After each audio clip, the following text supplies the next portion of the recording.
Hey, this is Bradley Chubb, and you're listening to The Snap. Hey, this is Cortland Sutton. Hey, this is Tim Patrick. And you're listening to The Snap with Sidney Jones on Broncos Podcast Network. Yeah. What's up, Broncos country? Welcome back to the Broncos Podcast Network and YouTube for this week's edition of The Snap. I'm your host, Sidney Jones, and today we have a really fun episode as big news was announced this week. The Broncos will be heading overseas to London to take on the Jacksonville Jaguars this season at Wembley Stadium. So let's welcome back Miss Ashlyn Sullivan, the Jacksonville Jaguars team reporter, to talk a little bit about this matchup across the pond. Ashlyn, so good to see you and talk to you again.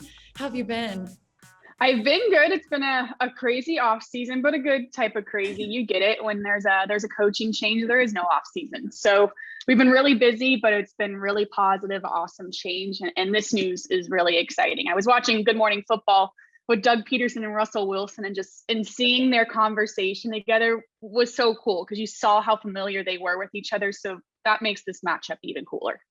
Yeah, I loved what Russell said. He's like, this is kind of like a mini Super Bowl over there. It feels like a Super Bowl energy, which I love. I know the Jaguars, they've played in London almost every year since 2007, but it's really exciting over here because this is going to be the Broncos' first time playing in an international game since 2010. So big news for the team. You know, for someone who's been with the team for so many years now, Ashlyn has been able to go over to London a couple of times. Just want to hear about your experience. So Broncos country kind of knows what to expect. So, you know, what makes going to these international games so fun? Mm-hmm. Yeah, I think what Russell said is spot on. It really is like a Super Bowl over there. I mean, the crowd and the excitement that it draws is so much bigger than a regular season game that we see in Jacksonville or even that we see in Denver. And I've been to a Broncos game and you guys draw great crowds and great fans. This is on steroids. And it's funny because I think the game is growing so much in London and the UK that I've seen every year fans get more familiar with it. But all the time I get questions, about the terminology, and they're fans that aren't afraid to say, I don't know what this is. Can you explain this? I don't know what this means. They're trying to grow. And I think the coolest thing is we're so used to in the States when the Broncos and the Jaguars play. It's only those jerseys. You look up in the stadium at Wembley, and it is every single franchise quarterback, Rodgers, Brady, you name it. There are so many different jerseys. It's just like this fandom of football coming together, and they don't even have to be fans of the Broncos and the Jaguars. They're just happy you're there. Yeah, I was talking to head coach Nathaniel Hackett. Obviously, you know him well. He was with the Jaguars for some time and got to go over to London, when he was with the team. And he said the exact same thing. He said every team was really well represented there. But, I mean, the Jaguars have been going over there for a while. So do you feel like you guys do have a lot of fans over there and continue to see it growing over there?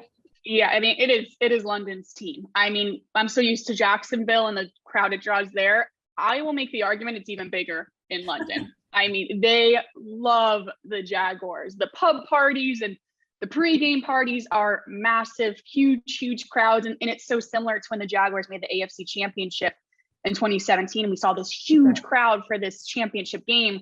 This is just a regular season game, and I would argue the crowd's bigger in London. So they're just so familiar with this team. We have on Jaguars.com a UK branded TV show that we send over to London every single week. So we've worked to brand our content to London fans so they can follow the team as much as they possibly can. And we'll go over there and they'll say, hey, I watched this episode of your morning show, Jags Drive Time. I love this hit you made. And it's like, you guys watch this all the way over here. So it's very cool that you have this section of fans that you really, don't pay attention to all the time, but they're always there watching. I love that. Yeah. What's Wembley Stadium like specifically? I've heard the atmosphere over there is crazy, just the history that's there. What makes playing there so special? Oh, it's the coolest thing in the world. I mean, the stadium itself is massively huge, bigger than any football stadium I've ever been in. And my favorite part, and it's so, I think, unconditional football, is the locker rooms are maybe this far apart from each other, like an arm's width apart from each other. You are right next to each other and you walk out on the field together, like in a line, just like a soccer game. And it's so not traditionally football to see your opponent that up close in person. So I think that's the coolest part, is the pregame and when they sing the national anthem. And it's such a cool, different experience. But I think players have said it's a once in a lifetime to get to play there. So it's definitely something to look forward to. And the field's flatter there, right? I mean, soccer fields are typically flatter. How have the guys kind of adjusted, not even to the field, but that week, with jet lag, flying internationally? What's it like for the players?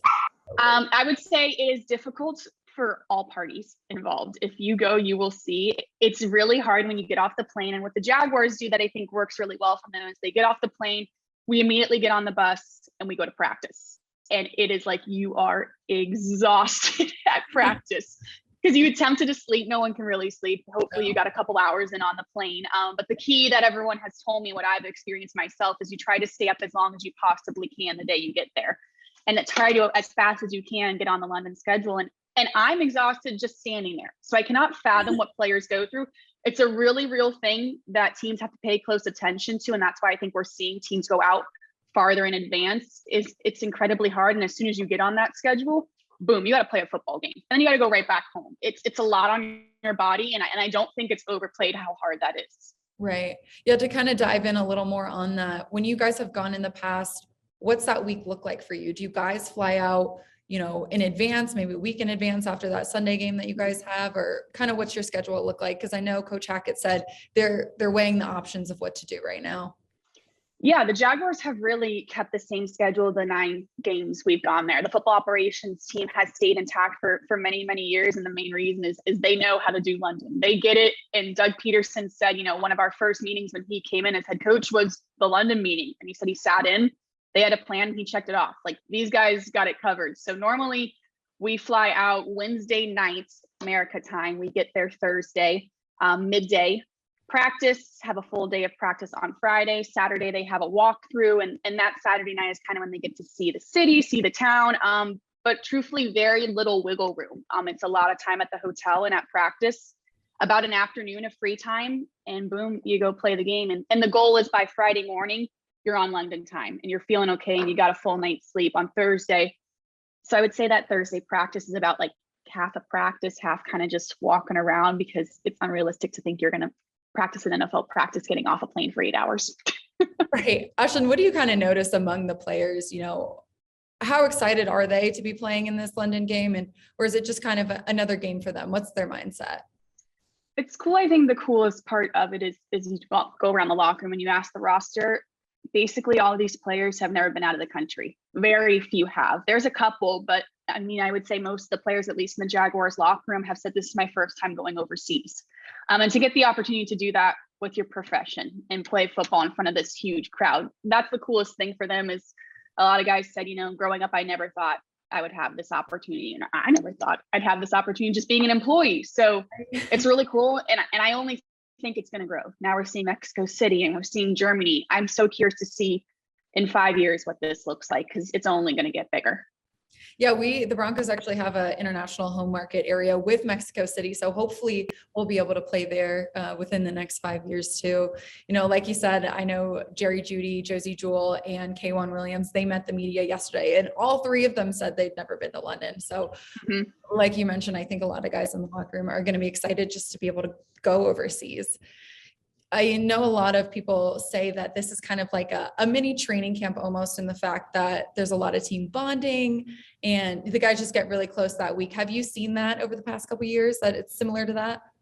Definitely. I mean, the plane flight in itself, they're like giddy on the plane. It's very funny to watch from afar. They get all their snacks and they have their books and they all have their little flight ritual, who's watching what movie, who's reading what book. And the favorite part for me is the Jaguars had great success in London, and that flight home is always so fun because you're together for this team bonding experience. And it's like an 8-hour celebration if you win. And I'll say I've been on flights where they haven't won and it's a really long flight home. So it all depends. But the flight home, if it's a win, is always really fun. Right. Well, no offense, but I hope that we have the exciting and fun flight home. Ashlyn, we'll see what happens. Yeah, fingers crossed. I mean, it should be a fun matchup with, Trevor Lawrence and now Russell Wilson. Very cool. Yeah, Ashlyn, appreciate your time so much. Thank you for your insight on London. We're all super excited here in Broncos country to head over there. Thank you, Sid. I'll see you in London. I can't wait. Well, that's all the time we have for this week's episode of The Snap. Thank you again to Ashlyn Sullivan for joining me. And thank you to all of you in Broncos country for tuning in. Make sure to stay up to date on The Snap by following the Broncos Podcast Network on Twitter and on YouTube. I will see you guys next time.